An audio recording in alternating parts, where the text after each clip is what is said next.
Some people are afraid to talk about mental health, but mental health is in all ages, all dynamics, all areas of life. 911, what's the address of your emergency? Okay, take a deep breath. Give me a second, okay? From my experience of being in the field for the last year now, it's amazing how many people it affects. This is your sister. What's wrong with her? She's depressed and having trouble breathing. I think historically, when someone has a concern or a crisis or a problem, they call 911. I'm gonna get the police and the fire department on their way. Give me 1 second. But as we've seen over the years, for law enforcement to respond to a mental health call or someone who's in crisis, that's not the most appropriate response. Any COAST unit available from the station? Code 1? COAST is the Community Outreach and Support Team for the City of Ontario. Our goal is to assist the community with crisis intervention regarding mental health. We are here to support PD and fire when it comes to trying to divert calls that they're responding to. So COAST comes in and we kind of look at all the different dynamics with a different lens.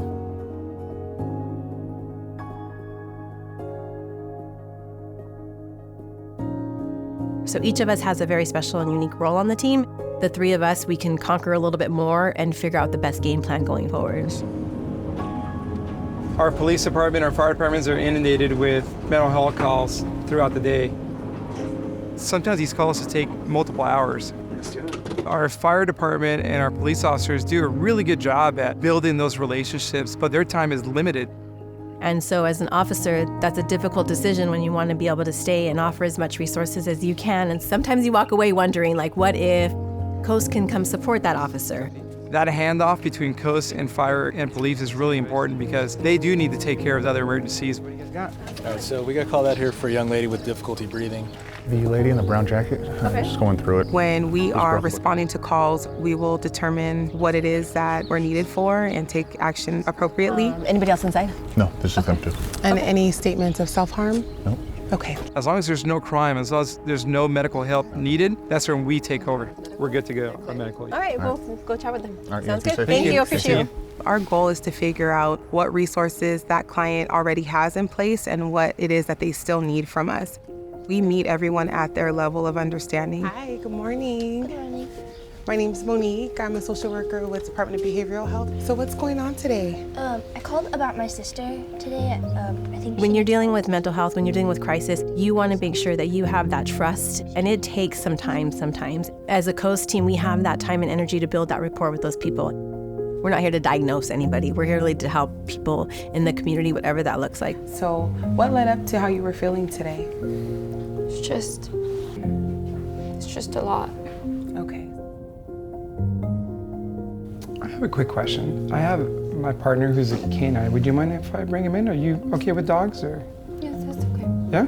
I have a canine partner, his name is Mac, and he's basically a fourth partner on the team. When it comes to trying to talk to a client, trying to get us to tell us what's going on, a lot of times I feel super comfortable talking to Mac. Hello. He's there to break those barriers and break those walls down between our clients and us. Okay.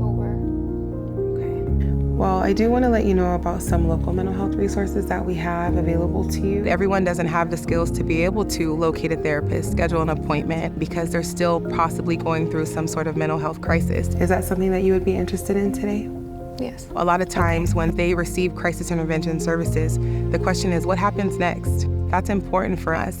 What does it look like long term? How could we help more? She's refusing medication, but they did say she would be willing to talk to us. As a team, we provide that additional support based on the needs that we see. Most of our job has to do with case management and following up. We keep track of our clients constantly. Hi, Monique speaking.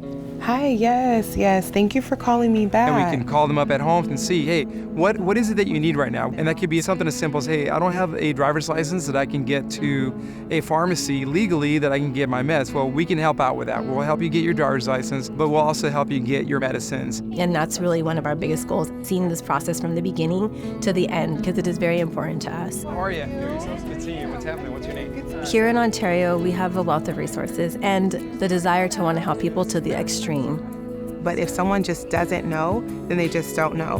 Hi. So it's really important for us to get out there in the community at events and speak to people about our team. Just the community knowing that we have this team out there has been amazing.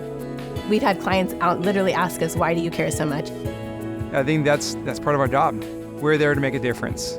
If it takes us 5 minutes, if it takes us 3 hours, if it takes us 2 months, we'll be there. That way they can get the help that they need and hopefully get back on track.